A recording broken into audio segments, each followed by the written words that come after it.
Bonjour et bienvenue sur la chaîne Armel High Tech. Aujourd'hui une nouvelle vidéo.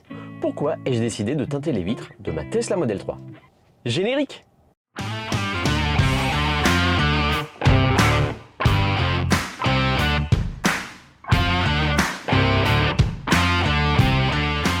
Bonjour et bienvenue sur cette nouvelle vidéo. Voilà, vous le savez maintenant, j'ai teinté les vitres de ma Tesla Model 3. Pourquoi? Comment? Combien? On va regarder ça ensemble dans cette vidéo. Je ne sais pas si vous l'avez remarqué, mais moi je m'en suis énormément rendu compte quand j'ai été récemment à Amiens au Gigatelier, et on est très nombreux à avoir fait teinter les vitres arrière de notre Tesla Model 3. Sur le modèle Y, récemment sorti, comme vous avez pu le voir sur mes dernières vidéos, les vitres sont naturellement très teintées par Tesla, parce qu'initialement ils n'avaient pas prévu de mettre de cache-bagages, donc ils avaient pris plutôt l'option de teinter, de surteinter les vitres. Mais sur les modèles 3, même si on a une teinte naturelle un peu plus importante, un peu sur les vitres latérales avant, mais sur les vitres latérales arrière et surtout sur le plafond, on a des teintes intégrées par Tesla, mais on n'avait pas de vitres teintées, obscures sur nos voitures. Et là, clairement, au Gigatelier, je me suis aperçu que beaucoup l'avaient fait. J'avais vu aussi pas mal de vidéos, moi je vais vous citer par exemple celle de Camille ou Cédric du côté de Toulouse qui l'avaient fait, qui ont fait eux plutôt un choix de look et qui n'ont fait que partiellement le vitrage arrière, ou de Charles. Alors là je vous mettrai en lien sa vidéo parce que Charles est vraiment allé dans le détail, vous expliquant tout, les filtrations, les teintes, etc. Et je pense que elle fait un peu référence, donc je vous mettrai en descriptif sa vidéo. Et c'est clair que comme on a un peu la même voiture avec Charles, Team Grise, c'est clair, moi je trouvais que ça lui donnait un super look. Bon, donc Armel, pourquoi est-ce que tu as décidé de teinter tes vitres? Allez, on attaque. Alors pourquoi est-ce que j'ai décidé de teinter mes vitres? La réflexion, elle était assez longue. Alors d'abord, clairement, ouais, le look. J'ai toujours trouvé que ça donnait un look à nos voitures assez sympa. Et quand on a acheté nos deux voitures électriques, donc l'ID3 et la Tesla Model 3, on a récupéré l'ID3 quelques jours avant moi, ma Tesla, et la Volkswagen ID3 a des vitres teintées assez fumées à l'arrière. Et moi, je trouvais que ça lui donnait un look vraiment sport. Et je me disais, c'est dommage, il manque que ça à ma Tesla, parce que on est déjà une berline assez sport en termes de silhouette et tout. Je disais, il manque que ça. Donc c'est vrai que ce petit côté look, moi, ça me manquait un petit peu et j'en avais un peu envie, pour ne pas vous le cacher. Derrière, non, ma réflexion était essentiellement et surtout sur l'aspect chaleur à l'intérieur de la voiture. Alors vous savez que je vis en Bretagne. Non, si, il peut faire chaud en Bretagne. Il peut faire vraiment chaud en Bretagne. Arrêtez avec vos petites blagues. Et je m'étais dit, ouais, non, Armel, c'est un peu quand même une véranda ta voiture.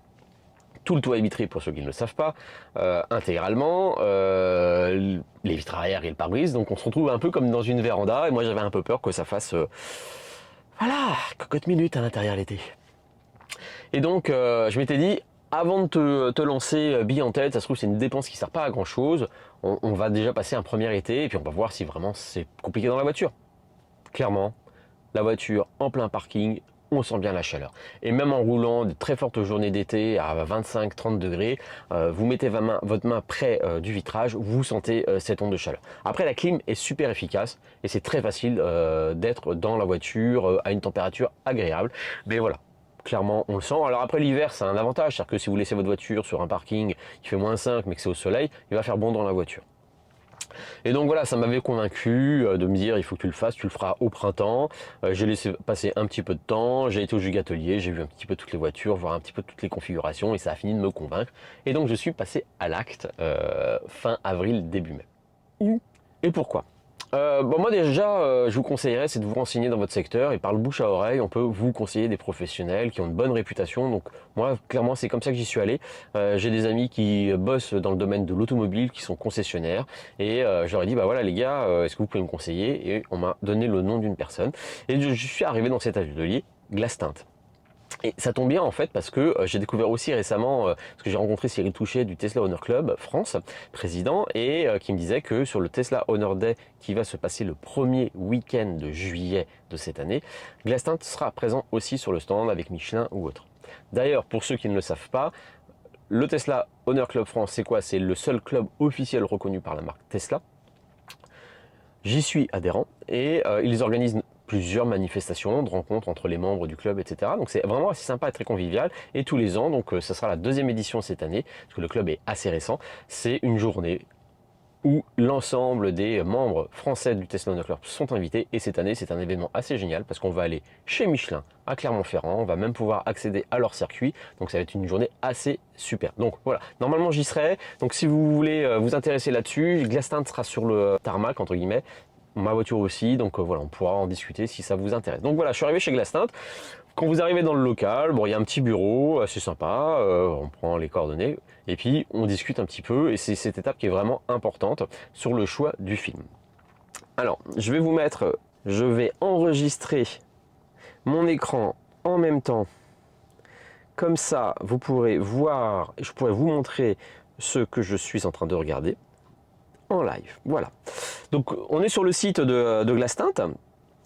Et la première question qu'on se pose pour les vitres teintées, il faut que vous le sachiez, je pense que vous en avez entendu parler il y a quelques années, une réglementation est tombée sur les vitres teintées, on ne peut plus faire ce qu'on veut en France et il est interdit de teinter son pare-brise et la teinte sur les vitres latérales de devant est limitée. On peut faire ce qu'on veut sur les vitres latérales arrière et sur les pare-brises ou la vitre arrière, mais les vitres avant, on est limité à un certain nombre de teintes. Alors là, on va rentrer dans, donc je vous mets là hein, sur la réglementation, et la loi, donc c'est le décret 2016, voilà, donc c'est en 2016, le décret 2016-448, en application depuis le 1er janvier 2017, qui impose ce qu'on appelle un TLV, une transmission de lumière visible de 70% minimum sur les vitres avant des véhicules. Il est donc toujours possible de teinter les vitres avant d'un véhicule à condition que le TLV total, entre la teinte naturelle du verre et le film que l'on va poser, soit supérieur ou égal à 70%. On peut avoir une infraction où le contrevenant encourt un retrait de 3 points et sur son permis et une amende de 135 €. Voilà. Donc ils vous mettent ici, je vous mettrai en incrustation les différentes teintes de TLV. Donc voilà, on doit avoir un TLV de 70%. Donc quand vous arriverez en magasin, que vous décidez de mettre une teinte sur vos vitres avant, ce que moi je n'ai pas fait, ils utiliseront un appareil spécial pour aller mesurer la teinte de vos vitres et ensuite voir quel film vous pouvez mettre. Alors je vais vous mettre, je pense qu'on doit être sur les mêmes mesures sur toutes nos Tesla, mais il faut se méfier, mais de toute façon le technicien doit le faire. Et je sais que Charles sur Tesla Geek, il avait fait ses mesures chez Costume Car, anciennement chez Thierry Neuve, là où il a fait poser son film. Et ils avaient mesuré une teinte de 24% à l'avant et une teinte de 27% à l'arrière. Ce qui fait donc un TLV de 76% à l'avant et un TLV de 74%. Et donc, il faut qu'une fois que la lumière est traversée la vitre et ensuite le film qu'on va poser, il faut que le TLV des deux, ce n'est pas la somme, c'est le produit, comme Charles l'explique très bien dans sa vidéo, il faut qu'on ait un TLV de 70%.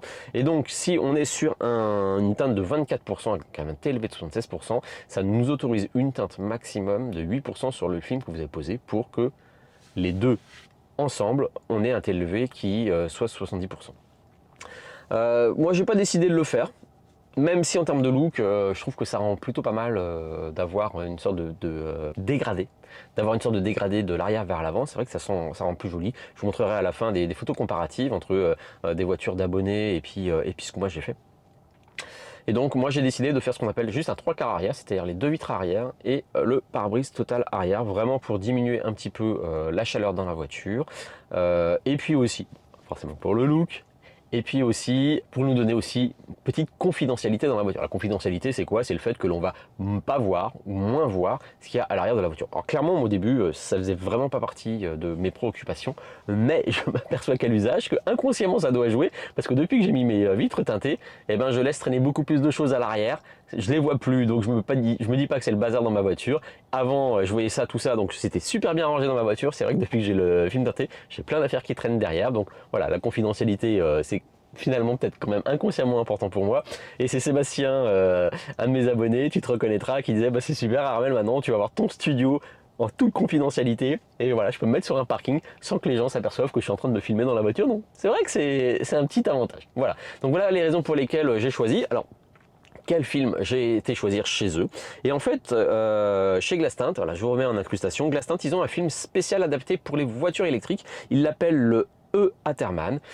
Et vous regardez, hein, vous voyez, C'est une Tesla qu'on voit. En fait, voilà, ils ont développé ce film en partenariat avec Tesla aussi, justement pour pouvoir proposer aux clients Tesla un film qui est adapté à leur voiture électrique. Donc ils ont développé une gamme de films, donc les films e-Atterman, qui sont adaptés, qu'ils marketent pour les voitures électriques ou hybrides, pour limiter l'impact de la chaleur à l'intérieur de nos voitures et donc limiter l'utilisation de notre climatisation et donc favoriser nos consommations de voitures. Et moi je m'en étais aperçu quand je vous avais fait une vidéo sur le froid. Est-ce que je perds de l'autonomie le froid l'hiver avec ma voiture?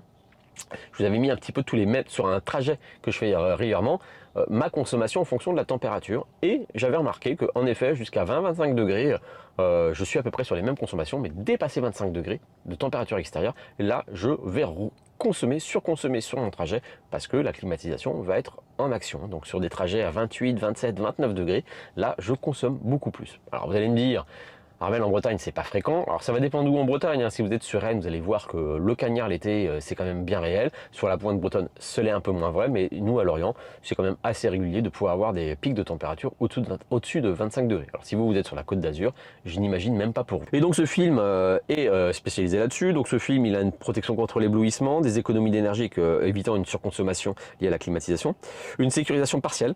C'est pas un verre sécurite, mais il y a une couche sécurité quand même dedans, donc lors d'infractions en vol où on veut casser les vitres, on va avoir une résistance supérieure de nos vitres grâce à ce film. Il est traité anti-rayures.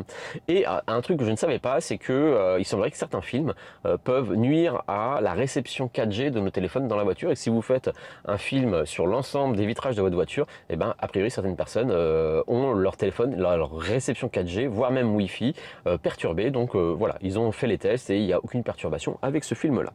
Et les tests qu'ils ont fait, donc en termes de diminution de chaleur à l'intérieur de la voiture, ils l'ont fait sur des Tesla. Je vous mets ici le tableau. Et donc ils sont partis sur une Tesla Model 3 avec vitre d'origine, sans film. Ils ont fait leurs mesures, donc ils ont appliqué une lampe infrarouge de 250 watts en norme E27 et ils ont fait des mesures avec alors je vous mets, c'est le Solar Power Meter, hashtag SP1065 pour mesurer la chaleur à travers le verre.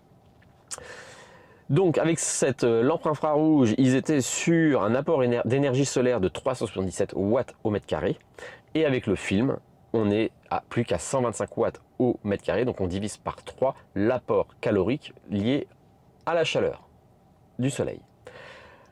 Donc il est traité anti-UV, donc voilà, moi ça m'a vraiment convaincu, c'est le plus cher des films chez eux, clairement, ils ont différentes gammes, et voilà, aujourd'hui des poses de vitres teintées, en fonction de si vous faites la vitre complète ou pas, ça peut aller de 200 à 600 euros, moi j'en ai eu pour 520 euros. Il y a une garantie qui est offerte, excusez-moi, je replace mes lunettes parce que on est sur le thème des vitres teintées, hein, voilà.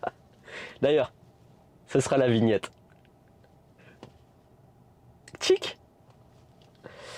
Et donc il y a une garantie offerte aussi qui est assez intéressante de 36 mois, donc si le film est abîmé, si vous explosez votre vitre, etc. Voilà, avec cette garantie pendant 36 mois, il vous repose le film gratuitement, donc c'est vraiment un service intéressant.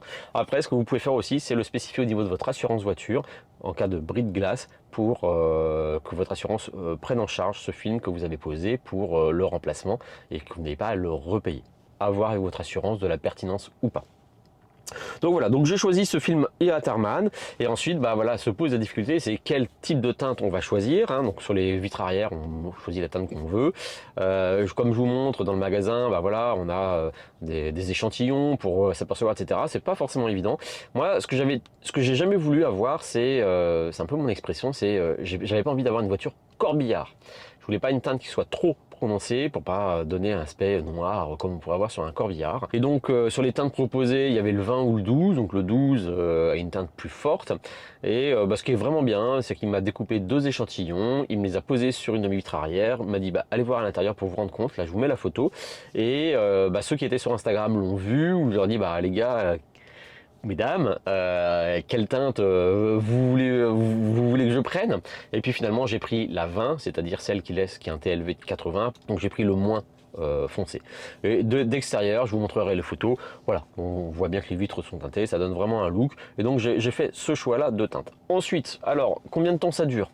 Clairement, c'est une opération qui est assez technique sur la Tesla du fait de notre vitre arrière qui est très longue. C'est vraiment pas facile de le poser. Beaucoup le font à deux. Le technicien m'a dit moi je le fais tout seul et il mobilise pour la journée la voiture. Globalement, je l'ai déposé à 9 h, à 15 h 15, il m'a appelé en disant c'est bon, tu peux venir chercher la voiture. Ils m'ont mis à disposition un véhicule, une Clio thermique boîte manuelle. Ça m'a rappelé des bons souvenirs parce que c'était la première voiture que j'avais achetée. Enfin, pas ce modèle-là, bien sûr, mais donc voilà, et c'est un peu comme le vélo finalement, ça s'oublie pas, une thermique. Voilà, en tout cas c'est super sympa de mettre à disposition des clients une voiture. Et voilà, donc à 15 h 15 c'était fini, je suis allé récupérer la voiture. Je crois que Charles de Tesla Geek chez Costume Car, ça leur prend 3 heures de pause, donc ils immobilisent une demi-journée, voilà, en fonction de leur planning. Mais c'est à peu près le temps que vous devez prendre. Donc je vous ai dit en coût, moi ça m'a coûté 530 €, il y a des films qui coûtent moins cher. On peut ne faire qu'une pause partielle sur la vitre arrière pour aussi diminuer le coût. Je crois que Camille et Cédric, eux étaient autour d'un coût de 200 €. Je vous montre ce que ça donne? Allez, c'est parti.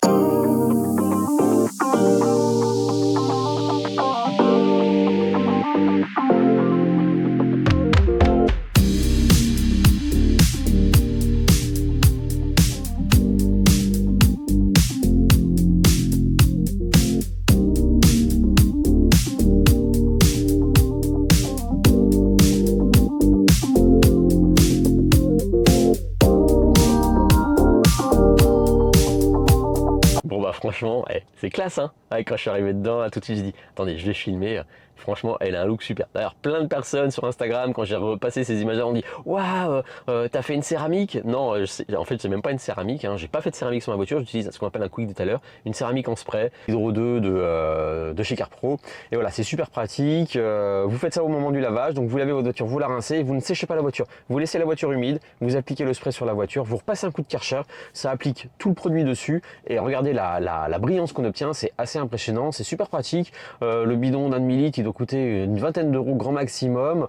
J'ai dû faire 15-20 fois la voiture. Franchement, c'est super pratique et je pense que je vais tester bientôt un produit qui est sur la boutique Green Drive de la marque Giant, qui, il paraît aussi, est assez génial. Comme ça, je pourrais comparer. Et de toute façon, je pense que je vais appliquer aussi une céramique plus durable sur ma voiture et je pourrais utiliser ces produits en recharge. Si ça vous intéresse, n'hésitez pas à me le dire. Mettez-le en commentaire, comme ça moi je vous ferai une vidéo dédiée si ça vous intéresse de voir un petit peu comment on utilise ce produit et le rendu. Donc non, en effet, je n'avais pas fait spécialement de céramique. C'était vraiment voilà, la révélation sur Instagram que j'avais fait de mes vitres teintées. Et c'est quand même assez super. Enfin moi, j'adore, je la trouve, elle a un look qui est extraordinaire. Je vous mets aussi quelques photos comme ça prises à l'extérieur. Et franchement, ça rend super bien. Comme je vous le disais aussi, donc on a la possibilité en fait de faire soit la vitre arrière totale, soit de le faire que la moitié. Ça permet aussi de faire une économie parce que les poses sont moins chères. Je crois que Camille et Cédric ont dû le faire la leur et ils sont autour des un peu moins de 200 €, je crois, de mémoire. Et je sais que Sébastien c'est ce qu'il a fait aussi et moi j'avais essayé une voiture Patrick, la tienne, je sais pas si tu regarderas la vidéo, tu es du côté de Lorient, performance blanche et toi en fait tu n'as fait que la moitié de ta vitre arrière et quand je regardais dans le rétroviseur en fait ça fait une bande noire. Je vous mets en incrustation la photo que Sébastien m'a envoyée de sa voiture et vous voyez il y a une bande noire. En fait la teinte naturelle de notre vitre arrière, vous voyez, s'arrête à peu près à ce niveau là pour qu'on ait une lumière, une visibilité bien meilleure en rétrovision. Et quand on fait un demi-film, le film il rentre juste au-dessus de ça. Et ça fait une marque noire. Et sincèrement, quand j'avais essayé la voiture de Patrick dans le rétroviseur arrière, ça me gênait, visuellement ça me gênait. Donc j'ai préféré faire la totalité, même si c'est plus cher. Voilà. Je sais que Charles aussi, c'est le choix qu'il a fait. Et je vous mets ici par exemple les photos de Jess qu'elle m'avait envoyées, donc une abonnée, devenue célèbre parce qu'elle est passée sur M6. Et elle l'a fait aussi sur sa voiture et ça rend bien un team grise obligatoire comme celle de Charles, mais surtout Jess comme Charles elle a fait aussi une teinte moindre sur ses vitres avant. C'est vrai que ça rend pas mal. Je vous mets en comparaison avec ma voiture et voilà, peut-être que j'aurais dû faire une teinte quand même sur les vitres avant, à voir, peut-être que je le ferai dans un deuxième temps, mais je suis super satisfait, la voiture a un super look et c'est franchement très pratique. J'ai déjà pu me rendre compte un petit peu de l'impact sur la chaleur et sincèrement, quand la voiture est en plein cagnard, entre la sensation de chaleur que je vais avoir ici et ici, elle est très différente. Alors c'est vrai que j'aurais pu faire des mesures avec un thermomètre, pointeur laser, mais bon, je n'avais pas ça sous la main, mais ça aurait pu être intéressant. Est-ce que ça va avoir un impact sur ma consommation? J'essaierai de regarder un petit peu sur des trajets, comparer sur des trajets que j'ai pu faire avec les mêmes températures élevées, hein, si ça se reproduit, et voir si je gagne un petit peu par rapport à l'augmentation de consommation que j'avais déjà notée à cause de la climatisation. Merci d'avoir regardé cette vidéo, et à bientôt sur la chaîne Armel High Tech.